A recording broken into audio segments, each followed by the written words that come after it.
Start. Gujarat માટે પતંગોએ આશા અને એકતાનો સંદેશ છે. ગુજરાતનો પતંગોત્સવ વૈશ્વિક ઓળખ બન્યો છે.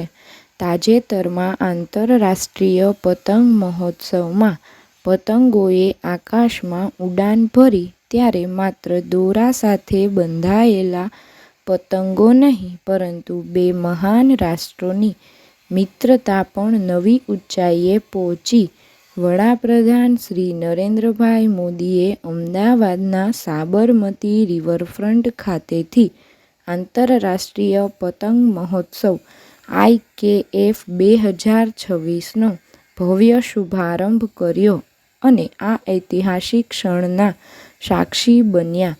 જર્મનીના ચાન્સેલર શ્રી ફ્રેડરિક મેર્ઝ. પેરેગ્રાફ. બંને મહાનુભાવોએ પરંપરાગત પતંગ ચગાવીને મહોત્સવનો પ્રારંભ કર્યો હતો. આ દ્રશ્ય માનવ ઉત્સવની શરૂઆત નથી, પરંતુ ભારત અને જર્મની વચ્ચેના મજબૂત રાજદ્વારી સંબંધો, પારસ્પરિક આદર અને વૈશ્વિક સહકારની પ્રતિબદ્ધતાનું પ્રતીક બની છે. આ ઘટનાના સાક્ષી બન્યા મુખ્યમંત્રી શ્રી ભૂપેન્દ્રભાઈ પટેલ તેમજ નાયબ મુખ્યમંત્રી શ્રી હર્ષ સંઘવી. પેરેગ્રાફ. વડાપ્રધાન શ્રી નરેન્દ્રભાઈ મોદી તેમજ જર્મન ચાન્સેલર શ્રી મેર્ઝે ખાસ તૈયાર કરવામાં આવેલી અમદાવાદની પોળ અને હવેલીની સ્થાપત્ય કલાની પ્રતિકૃતિની તેમજ અડાલજની વાવની મુલાકાત લીધી હતી. પેરેગ્રાફ. ઉત્તરાયણ માત્ર પતંગબાજી જ નહીં, પરંતુ ગુજરાતની સાંસ્કૃતિક ઓળખ સમાન ઉત્સવ છે. ત્યારે આ હેરિટેજ વોકવે પર પતંગ મ્યુઝિયમ અને આઇકોનિક ફોટો વોલ પણ બનાવવામાં આવી હતી, જ્યાં બંને મહાનુભાવોએ વિવિધ રાજ્યના અલગ અલગ કાગળ અને બનાવટના પતંગો વિશે ઊંડાણપૂર્વકની જાણકારી પણ મેળવી હતી. અહીં પતંગ બનાવનારા કારીગરો દ્વારા પતંગ બનાવવાની કળાનું જીવંત નિદર્શન પણ કરવામાં આવ્યું હતું, જેને મહાનુભાવોએ રસપૂર્વક નિહાળ્યું હતું. પેરેગ્રાફ. આ પ્રસંગે ગુજરાતના બેડા રાસ ઉપરાંત કુચીપુડી, ભરતનાટ્યમ સહિતની નૃત્ય કળા અને મલ્લખંબ જેવી પ્રાચીન અંગ કસરત કળા દ્વારા વિશેષ પ્રસ્તુતિના માધ્યમથી બંને દેશના મહાનુભાવોને આવકારવામાં આવ્યા હતા.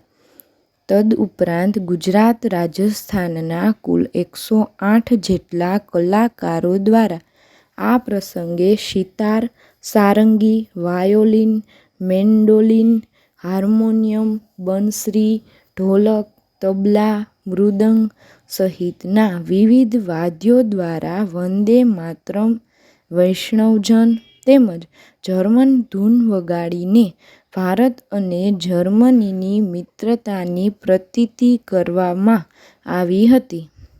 પેરેગ્રાફ. ગુજરાત ટુરિઝમ દ્વારા આયોજિત આ રંગબેરંગી આકાશી મહોત્સવમાં આ વર્ષે 50 દેશોના 135 આંતરરાષ્ટ્રીય પતંગબાજો, ભારતના 13 રાજ્યોના 65 પતંગબાજો પોતાના અવનવા રંગો અને આકારની પતંગો સાથે સામેલ થયા હતા.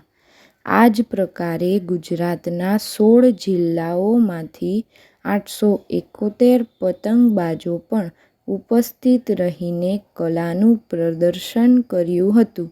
આ પ્રસંગે રાજ્ય મંત્રીમંડળના સભ્યો, સ્થાનિક ધારાસભ્યો, મહાનગરપાલિકાના પદાધિકારીઓ તેમજ રાજ્ય સરકારના વરિષ્ઠ સચિવો અને અધિકારીઓ ઉપસ્થિત રહ્યા હતા. પેરેગ્રાફ. વડાપ્રધાન શ્રી નરેન્દ્રભાઈ મોદી તથા જર્મનીના ચાન્સેલર ફ્રેડરિક મેર્ઝે અમદાવાદના સાબરમતી નદીના તટે ઐતિહાસિક ગાંધી આશ્રમની મુલાકાત લીધી હતી. આ પ્રસંગે બંને મહાનુભાવોએ મહાત્મા ગાંધીની પ્રતિમાને પુષ્પાંજલિ અર્પણ કરી ભાવપૂર્ણ શ્રદ્ધાંજલિ અર્પણ કરી હતી. વડાપ્રધાન શ્રી અને જર્મનીના ચાન્સેલર શ્રીએ આશ્રમમાં ગાંધીજીના નિવાસસ્થાન હૃદયકુંજની પણ મુલાકાત લઈ રેટીઓ કાતવાની પ્રક્રિયાને નિહાળી હતી. તેમણે વિઝિટર્સ બુકમાં મેસેજ આપતા જણાવ્યું કે સ્વતંત્રતાની શક્તિ અને દરેક વ્યક્તિના મનમાં મહાત્મા ગાંધીનો અડગ વિશ્વાસ આજે પણ આપણને પ્રેરણા આપે છે.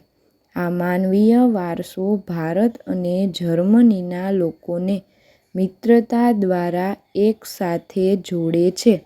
ગાંધી આશ્રમની આ મુલાકાત પ્રસંગે રાજ્યપાલ શ્રી આચાર્ય દેવવ્રત, રાજ્યના મુખ્ય સચિવ શ્રી એમ. કે. દાસ, સાબરમતી આશ્રમના ચેરપર્સન શ્રી કાર્તિકેય સારાભાઈ, સાબરમતી આશ્રમ રીડેવલપમેન્ટ કમિટીના ચેરમેન શ્રી આઈ. પી. ગૌતમ, અમદાવાદ કલેક્ટર શ્રી સુજીતકુમાર તથા જર્મન ડેલિગેશન અને ગાંધી આશ્રમ સાથે સંકળાયેલા મહાનુભાવો ઉપસ્થિત રહ્યા હતા. પેરેગ્રાફ. વડાપ્રધાન શ્રી નરેન્દ્રભાઈ મોદીએ ગાંધીનગર ખાતે મેટ્રો રેલ પ્રોજેક્ટ ફેઝ 2 અંતર્ગત મહાત્મા મંદિર મેટ્રો સ્ટેશનથી મેટ્રો રેલને પ્રસ્થાન કરાવ્યું હતું.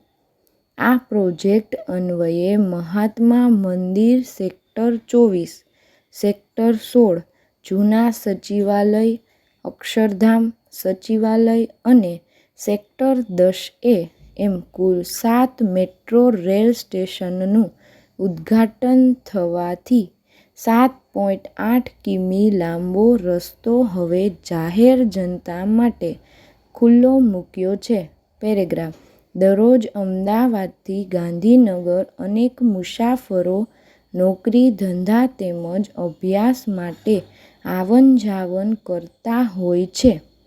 હવે આ મુસાફરોને મોઢેરાથી મહાત્મા મંદિર સુધીના કુલ 28.25 કિમી લંબાઈ ધરાવતા મેટ્રો રૂટ દ્વારા ઝડપી, સુરક્ષિત અને આરામદાયક મુસાફરીની સુવિધા ઉપલબ્ધ થશે. આ સાથે બંને શહેરો વચ્ચેની કનેક્ટિવિટી સુધરશે તથા ટ્રાફિકના ભારણમાં પણ ઘટાડો થશે. પર્યાવરણ સંરક્ષણ અને ટકાઉ ઔદ્યોગિક વિકાસના ઉદ્દેશ સાથે સુરત જિલ્લાના બામણિયાની મહુવા સુગર ફેક્ટરીમાં રૂ.25 કરોડના ખર્ચે નિર્મિત આધુનિક બાયોગેસ યુનિટનું મુખ્યમંત્રી શ્રી ભૂપેન્દ્રભાઈ પટેલે લોકાર્પણ કર્યું હતું.